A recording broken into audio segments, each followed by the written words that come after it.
All right, good morning, everyone, from Fort Amherst, Port La Joie.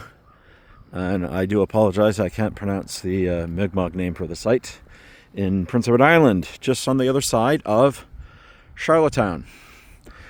Now, this site was basically the French colonial capital in Ile-Saint-Jean during the 18th century, and eventually became known as Fort Amherst, named after General Geoffrey Amherst after his capture of Louisbourg in 1758. And it was basically the main British presence in Prince Edward Island. Now, the last time I actually visited this site was somewhere about 40 years ago, back in the early 1980s. And I don't actually remember much of the site. I remember coming here as a kid, but I didn't see much of it. So, or obviously when I was a kid, maybe stuff looked a lot bigger. But from the preliminary look on the site that I've seen, it almost looks like a Roman fortified camp. It's basically a square earthwork that's been put together. So as you can see here, this was a temporary fort built in 1758, and there have been archaeological digs done here in the 1960s. And yeah, that's basically what it is. You have a ditch and you have an earth wall, and that's about it. So it's basically just an earthwork site. Now, with the National Truth and Reconciliation situation here in Canada, a lot of these 18th century historic sites have had reinterpretations, which is pretty good, because they're reinterpreting the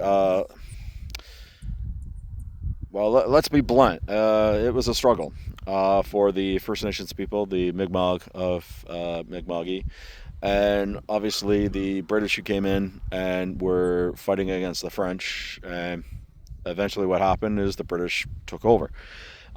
So yeah, understanding the history is important, and seeing it from all sides is also something important. So myself, as a British military reenactor, remembering, that's the reason why I got into that hobby, is because I remember all sides of those conflicts. Now, the rather interesting thing right now, I don't know when was the last time somebody actually came out of this site, but a lot of black flies and mosquitoes seem to be enjoying chewing on me right now. Also, I think there's one, might have been maybe one other person has come into the site this morning. I mean, right now, it's just, the sun's really just coming up over the horizon. It's about 6:30 or so over here. So it's still pretty early. I decided to go on another little day trip before the roads get bad and the weather changes and things like that. And also, I had the chance to come over here. I'm also going to stop at Maritime Madness, which is a spice company that has my favorite hot sauces. I'm going to stop by there as well. So this was on the way because the Maritime Madness store doesn't open until 9 o'clock. And I got about 2 hours or so before that place opens up, because it's getting closer to 7 now. Anyway, I just wanted to do a little shout out here, and it is a very little spot. My group has never actually done a event here. I don't know if we actually could, but it would be rather interesting if we could actually do a small garrison of the site on a weekend, because it's a very nice looking site. I'm going to just come up on the wall here, and you can see there's a very nice view of Charlottetown Harbor and downtown Charlottetown to my front over that way.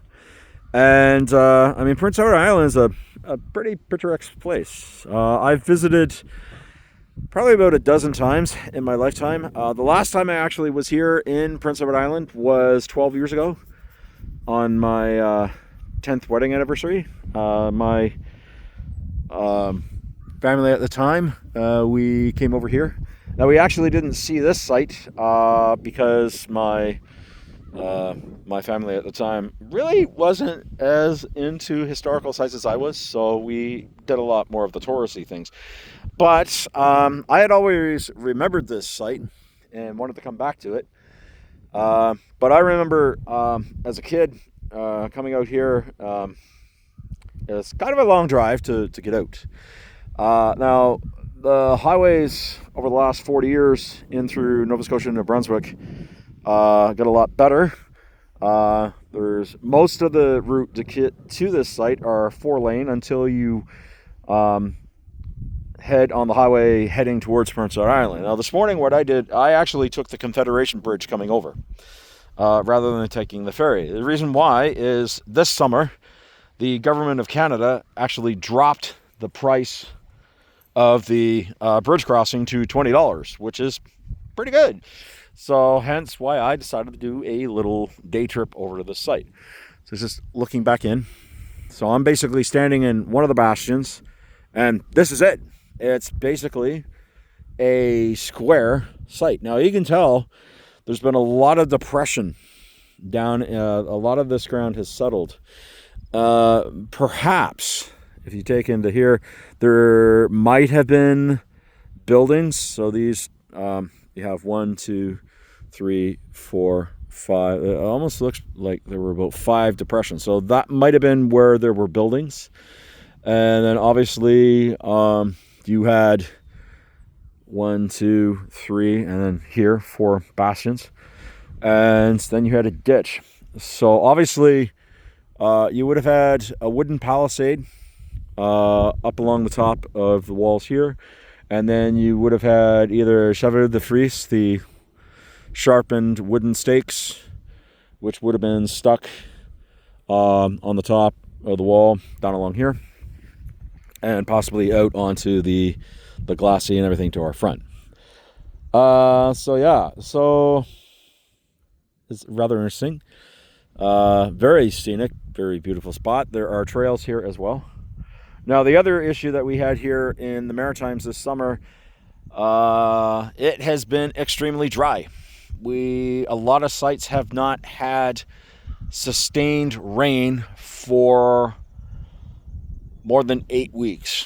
That's over 2 months. And so even here in Prince Edward Island, I was seeing on the road signs coming across on the bridge, there is still an open fire ban.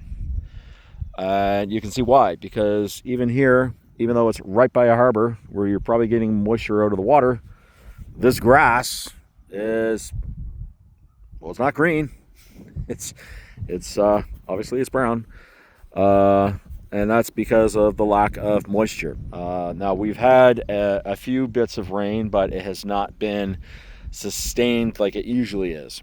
So we'll have to see going into the fall and winter how it's going to be. But this morning, it's actually quite nice. It's about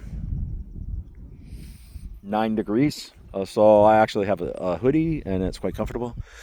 And yeah, it's a really nice little site. Now, obviously, the interpretation building is closed for the season. They closed, I think, about 2 weeks ago or so. But a lot of times when I come to these sites, I've known most of the history anyway from the studies I did for my undergraduate degree at St. Mary's back in the 1990s. But yeah, I'm sort of trying to get back to a lot of the historic sites for the 18th century that I haven't been able to get to a lot. The only other ones that I didn't get to this year were Louisburg and Grassy Island at Canso. And Grassy Island was closed because of the fire ban. And Louisburg, it just could not find the time to go up. I mean, it takes about 6 hours from where I live. And just to go there, you really do need to take an entire day because it takes so long to drive there. Plus, you really want to take almost an entire day just to go there. So I might try doing that next summer. I'll have to remain to be seen. The reason why I'm trying to talk a little quickly on this video is recently when I've been trying to do video clips on my phone here, the camera has kicked out without my knowledge. So I've just seen that this is a 10-minute clip I'm putting up. So from Fort Amherst, Port La Joie, Charlottetown Harbor here in Prince Edward Island, it's just a little shout out. Have a good day, everyone.